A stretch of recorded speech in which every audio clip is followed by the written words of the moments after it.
Hello દોસ્તો, હરે કૃષ્ણ.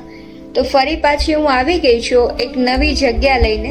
તો જ્યાં અમે જઈ રહ્યા છીએ ઇસ્કોન માયાપુર. એ ખરેખર માયા લાગી જાય ને, બસ એવું જ છે માયાપુર, કે કલકત્તાથી થોડાક જ ડિસ્ટન્સમાં પડે છે. તો હું તમને કલકત્તાની અને માયાપુરની બંનેની ઇન્ફોર્મેશન વિડીયોના એન્ડમાં જણાવીશ. તો વિડીયો જોવાનું ચૂકતા નહીં. હું, મમ્મી અને ભાઈ નીકળી રહ્યા છીએ અમદાવાદ જવા માટે. સો બેગ તૈયાર કરી ને નીકળી પડીએ છીએ. જીજુ અમને બાય કાર અમદાવાદ મૂકવા આવે છે, જ્યાં અમદાવાદ કાલુપુર સ્ટેશનથી અમારી ટ્રેન છે. તો આવી ગયું છે અમદાવાદ. ને સ્ટેશન પહોંચી પહેલાં તો મસ્ત એવું જમ્યા અને બસ પછી ત્યાંથી નીકળી પડીએ છીએ પ્લેટફોર્મ ગોતવા.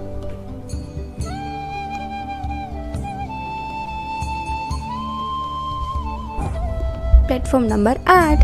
બસ અહીંયાથી જ અમારી ટ્રેન ઉપડવાની હતી અને જઈ સીધું જગ્યા પકડી અને સૂઈ જઈ છે. યહાં પે સબ શાંતિ શાંતિ હૈ.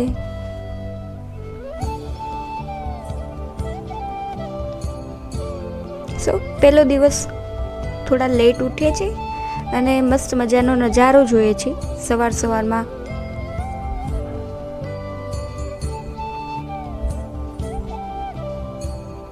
થોડું સેલ્ફી લઈ અને નાસ્તો કરવા બેસી જઈએ છીએ. વિન્ડોમાંથી એક મસ્ત મજાનો વ્યૂ જોઈ અને નાસ્તાની મજા લેતા આગળ વધીએ છીએ.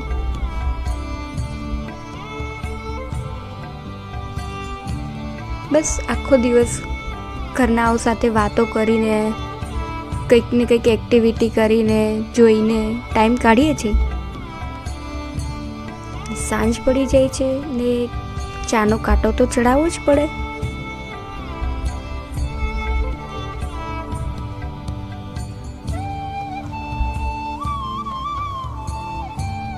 અને પહોંચી જાય છે નાગપુર, જ્યાંથી અમે ફૂડ ઓર્ડર કરેલું હતું. ફૂડવાળા ભાઈ અમને 5 મિનિટનો હોલ્ડ હતો ને એ આવીને ડિલિવર કરી જાય છે.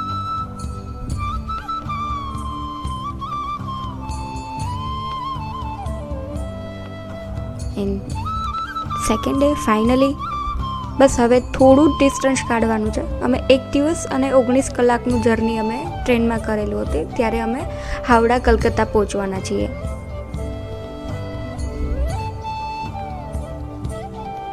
બસ ફરી પહેલા દિવસની જેમ જ નાસ્તો કરી, થોડું રીડિંગ કરી, થોડું વધારે ડીપ કૃષ્ણ વિશે જાણવા વિશે થોડું રીડિંગ કરીએ છીએ.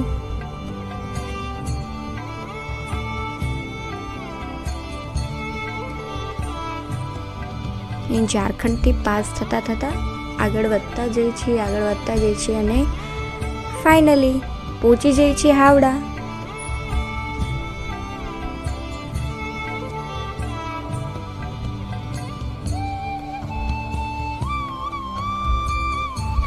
ત્યાંની એક ખાસ વાત શું છે ખબર છે? સવારે વહેલું પડે છે અને સાંજે વહેલું પડે છે. સાંજે 5:30 વાગ્યાનું વ્યૂ છે. મને બહુ જ અજુગતું લાગ્યું, કેમ કે આપણે 5:30 વાગે આવું એટમોસ્ફિયર આપણને જોવા નથી મળતું.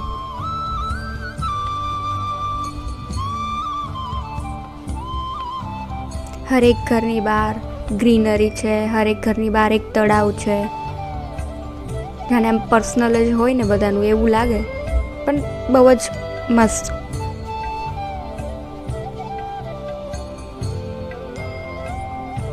મસ્ત મજાનું કલકત્તાને જોતા આગળ વધી જાય છે અને ફાઇનલી પહોંચી જાય છે કલકત્તા સ્ટેશન, જ્યાં 26 પ્લેટફોર્મ છે. એટલે થોડુંક ચાલવું પડે છે તમારે બહાર નીકળવા માટે.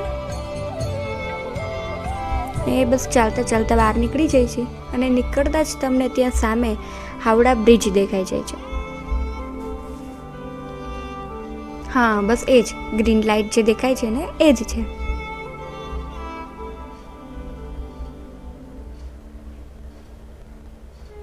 અને ફાઇનલી ટેક્સી લઈ નીકળી જઈએ છીએ. હાવડા બ્રિજ પાસેથી જ અમે પાસ થઈએ છીએ. રતન ટાટા દ્વારા 150 વર્ષ પહેલાં બનાવેલો છે, જે હજુ સુધી એમનામ જ છે. એમાં કંઈ પણ રિપેરિંગ નથી કરવું પડ્યું.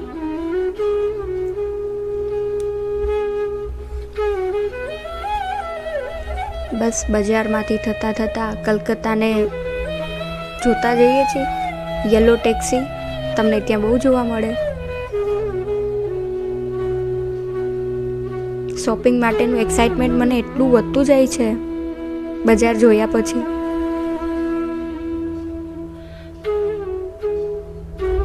અને આ છે વિક્ટોરિયા મેમોરિયલ, જ્યાં હાલ મ્યુઝિયમ છે, જે વિક્ટોરિયા રાણી જે ટાઈમે આવ્યા હતા એ ટાઈમે ત્યાં હતું બધું રહેવાનું.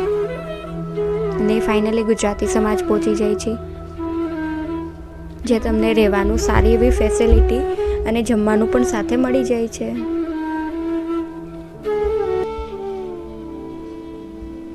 હાલો ને આપણા મલકમાં ગુજરાત જેવું તો કંઈ ન થાય. ગુજરાતી સમાજ છે એટલે મસ્ત મજાનું એકદમ દેશી જમવાનું મળી જાય છે. એ સવારે વહેલા ઉઠી અને રેડી થઈ બસ નીકળી પડવાનું છે કાલી મંદિર તરફ. હું તમને રૂમની શેર કરાવી દઉં. અટેચ વોશરૂમ આવી જાય છે, એક કબોર્ડ આવી જાય છે અને એક ડ્રેસિંગ મળી જાય છે.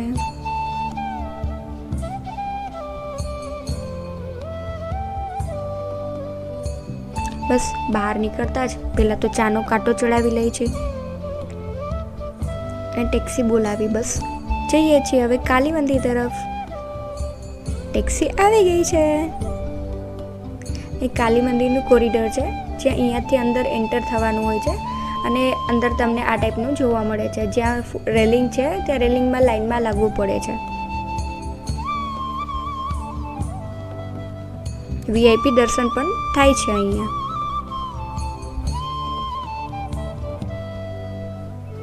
બસ અમે માતાનો શણગાર લઈ દર્શન કરી અને પછી કાલી મંદિર તરફ નીકળી પડીએ છીએ.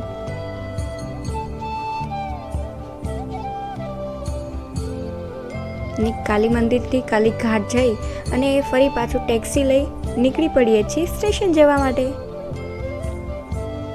કે તમને મૂર્તિ પૂજા, જે દુર્ગા માતાની મૂર્તિ પૂજા હોય છે એની મૂર્તિઓ તમને જોવા મળે છે.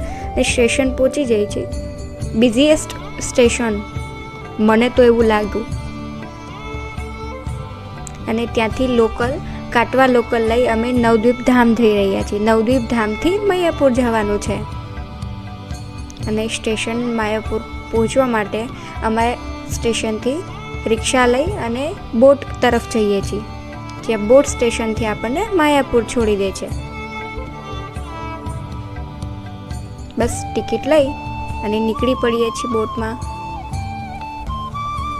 હા, બસ જે દેખાય છે ને એ જ છે આપણું શ્રી શ્રી શ્રી માયાપુર ધામ. અને ઉતરતા જ અમે એક સ્ટાર ફ્રૂટ કરીને હતું, તો બહુ જ એનર્જેટિક હતું, બહુ જ ગમ્યું. તમને આનું નામ ખબર હોય તો મને કોમેન્ટ કરો.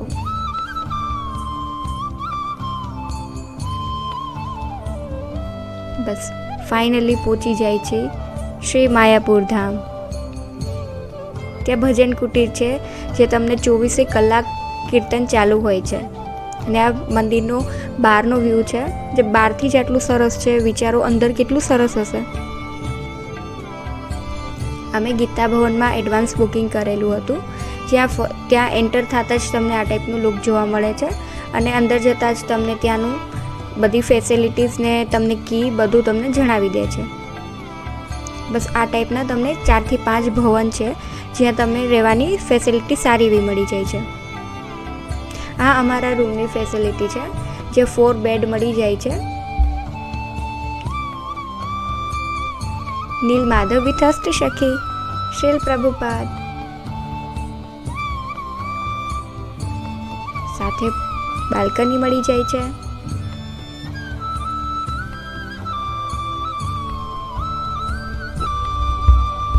અને એક બહુ જ મસ્ત નજારો બતાવું તમને. એટલું સારું છે ને, તમને જોઈને એમ થઈ જાય ઓહો.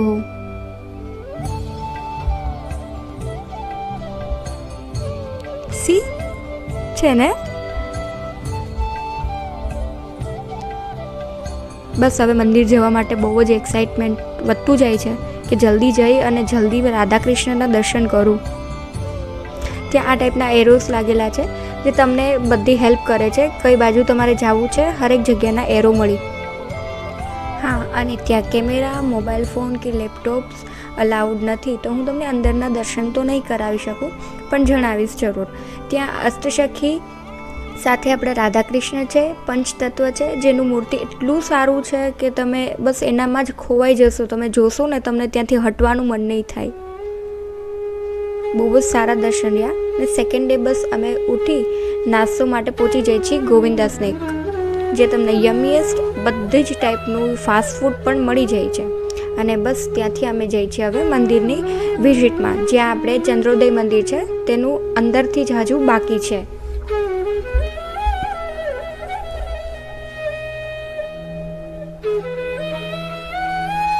બસ થોડા ટાઈમમાં અંદરનું કામ પણ પૂરું થઈ જવાનું છે. અહીંયા આપણે શ્રી નરસિંહ ભગવાન અને પ્રહલાદ મહારાજનું સ્થાપના કરવામાં આવશે. 350 ફૂટ ઊંચું આ મંદિર છે, જે આપણા અષ્ટસખી વિથ રાધાકૃષ્ણ અને શ્રી પ્રભુપાદની સમાધિ અને પંચતત્વદેવની અહીંયા સ્થાપના કરવામાં આવશે. અને વચ્ચે મિડલમાં એક એવું ઝુમર આવવાનું છે, જેની નીચે તમે ઊભા રહેશો ને તો તમને આખા બ્રહ્માંડની તમને એમાં અંદર દ્રશ્ય જોવા મળે છે. અને એની સામે જ તમને પ્રભુપાદની પુષ્પ સમાધિ દર્શન થાય છે. અને પછી નીકળી જાય છે ગંગા દર્શન તરફ.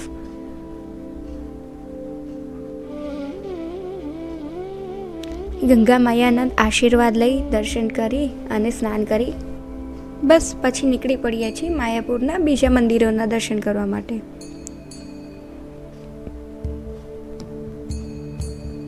જે અમને પ્રભુજી મળેલા, એ પ્રભુજીના મદદથી અમે ઘણા નાના નાના મંદિરો પણ દર્શન કર્યા. અને એમને એટલું અમને નોલેજ આપ્યું છે ને કે અમને કદાચ ગૂગલ પણ એ જણાવી ન શકે તે હિસ્ટ્રી એની. ત્યાંના ફૂલ એટલા સારા છે, એટલા સરસ છે, આપણે બસ જોતા રહી જઈએ. બસ ત્યાંથી સાંજ પડતા જ અમે પાછા રિટર્ન મંદિર તરફ જઈ રહ્યા છીએ. કે માયાપુર એક વિલેજ ટાઈપ છે, જ્યાં તમને પ્રોપર તમને વિલેજનું જ તમને જોવા મળે છે. એકદમ શાંતિ, એકદમ સાત્વિક લાઈફ તમે ત્યાં સ્પેન્ડ કરી શકો છો. અને બસ પ્રસાદ લઈ જઈ રહ્યા છીએ ભજન કુટી તરફ.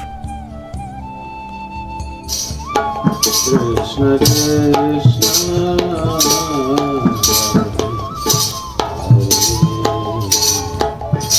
Hare Ram. મોર્નિંગમાં મંગળા આરતી લઈ પાછા રિટર્ન થઈ રહ્યા છીએ. અને આજે અમારે અહીંયાથી ચેકઆઉટ કરવાનું છે. હા, તમને મંદિરનો આરતીનો ટાઈમ અને મંદિરનો ક્લોઝિંગ ટાઈમ છે, જે તમે વિડીયો પોઝ કરીને જોઈ શકો. તો ચેકઆઉટ કરી ચેન્જ કરી અમે નીકળી જઈએ છીએ સ્ટેશન જવા માટે. તો ફરી બોટ પર બેસી અને અમે સ્ટેશન જઈએ છીએ, ત્યાંથી કલકત્તા. અને કલકત્તાથી અમારે નેક્સ્ટ જવાનું છે જગન્નાથપુરી. ગમતું નહોતું જવું, પણ માયાપુરથી બહુ સારી મેમરીઝ બનાવીને જાઉં છું. બહુ જ સુંદર ધામ છે, જરૂર વિઝિટ કરજો. ને સ્ટેશનથી બસ ફરી લોકલ પકડી અને પહોંચી જાય છીએ અમે કલકત્તા. બસ હવે શોપિંગ કરવાનું છે ઘણું બધું. કલકત્તામાં તમને આ ટાઈપના વાયર્સ બહુ બધું જોવા મળે છે. ત્યાંનું ફાસ્ટ ફૂડ, ત્યાંના પૂચકા,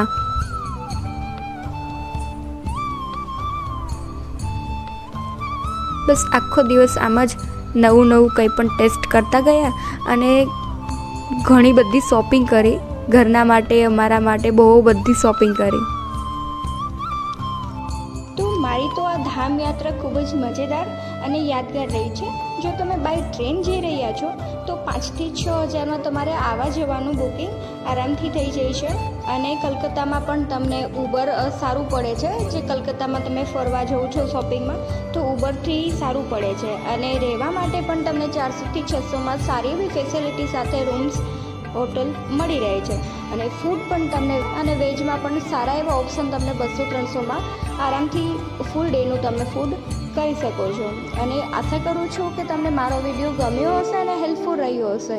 તમે પણ જરૂર એકવાર વિઝિટ કરો માયાપુર. હરે કૃષ્ણા, હરિ બોલ.